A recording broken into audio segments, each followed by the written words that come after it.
everybody, my name is Professor Soborno Isaac Berry from Berry Science Lab, and today we're going to be looking at the French Revolution. A time filled with blood and heads rolling. So, what was the French Revolution? Well, it had a lot of main characters. What we're going to discuss today is the events that happened in the French Revolution. So, Louis the 16th was the upcoming ruler. He was Prince Louis Capet, when his grandfather, so he was still Prince Louis Capet, when his grandfather Louis the 15th was serving as king. And then suddenly he died, and Prince Louis Capet suddenly became King Louis the 16th in just a few days, and it was a very awkward time for him. Anyways, he tried to start the reign off with a good, but he was easily swayed, and and France was in financial debt, so he didn't know what to do. And the people were urging him to get more respect for the French slaves working. So, however, Louis the 16th, whose a royal family was living off the backs of the poor, were suddenly now in financial debt. This was like an outrageous version of the Great Depression, and now they had to tax the poor. And soon the poor found taxes coming from every direction. They even needed a tax they even needed a labor tax in which they had to work a certain number of days without pay. And Louis the 16th did not gain much respect from the people for all this. So, Louis the 16th, people started forming weird thoughts. And in the age of enlightenment,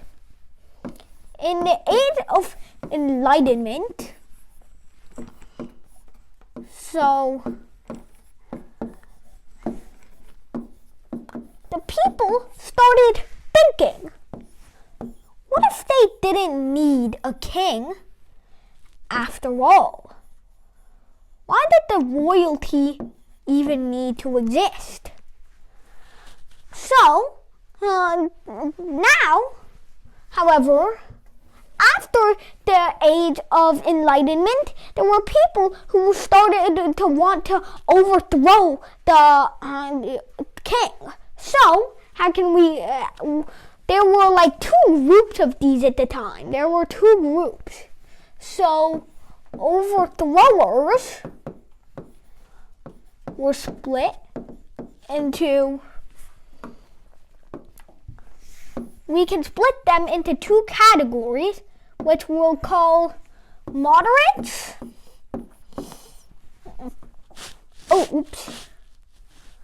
Moderates and radicals. The moderates merely just wanted to take the power away from King Louis the 16th. They merely wanted to put an end to the royalty and keep Louis Capet as an individual citizen still living. However, the radicals called for something even deeper and worse. The radicals called for removal of the king entirely. Serious removal. not that kind of removal. I'm going to show you what they meant. They meant killing the king. So this was a very, very big deal. And however, these two had a very split relationship. And one example was when the radicals came out to protest and try and kill the king. And guess what? This was a time that we'll discuss later where the moderates and the radicals had a lot of power. But guess what? The moderates literally called their military to shoot down the radicals. And this exposed a deep cut between these two groups. For now, let's get back to the present.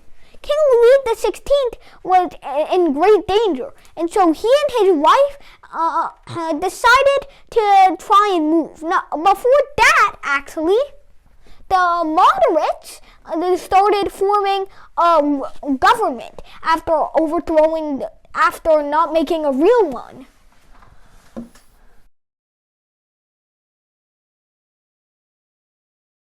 So the moderates started making their own government. And in one incident, King Louis XVI apparently locked them out of their building. But right down the road, they found a huge, giant tennis court. And it was there that they took the tennis court oath.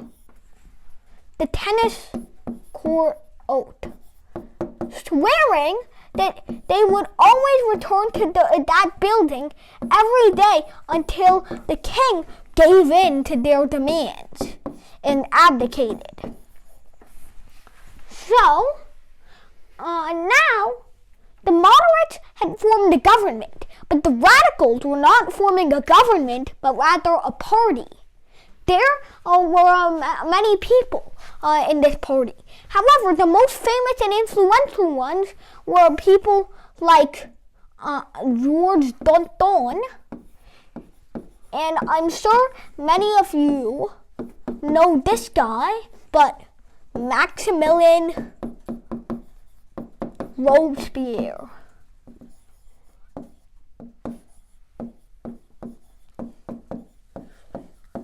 Now, these people were crazy. I'm going to talk, and later when we talk about when the radicals gained absolute power, he even made a religion. This guy, Robespierre, made a religion called Cult of the Supreme Being, in which he forced his supporters to worship himself.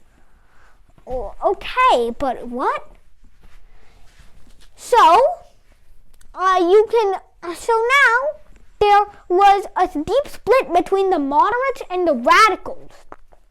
And suddenly, the radicals in the Jacobin Party started taking up a tiny bit of the government made by the moderates.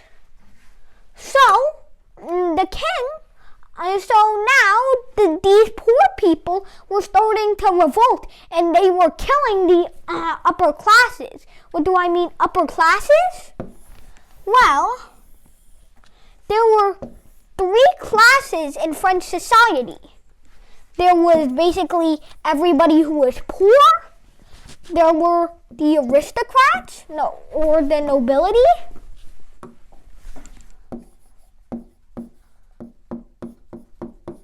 And the aristocrats, I believe. Those are the three levels of society. And generally, in Paris, only these two were treated well. And we're only going to be focusing on Paris for some time, but later we'll focus on other regions of France who were actually anti-revolutionary. So, King Louis XVI decided to hold a voting system to get him more support. So, he gave the aristocrats one vote. He gave the nobility, despite having 3 times as much population of the aristocrats, 1 vote. And despite being 98% of the damn population, how many votes do you think everybody else got, the poor got? Excuse me, audience. Yeah. One or 10 votes. They did not get 10 votes. What was the question? The aristocrats got 1 vote by having... Can you write poor so we know what you mean? Yeah. So these were the poor. 98%. They got 99% of the vote. Wrong. Look, the aristocrats got 1 vote despite having 1 million of the population. The nobility got 1 vote despite being 3 times as populated as the aristocrats. And guess how? 0 votes. They got 1 vote. The poor got 1 vote. So, the poor didn't like the system because they kept finding that the aristocrats and nobility would instantly both downturn any possibility of change. So, they decided to make a revolution, and they tried to screw up the king, and they started revolting.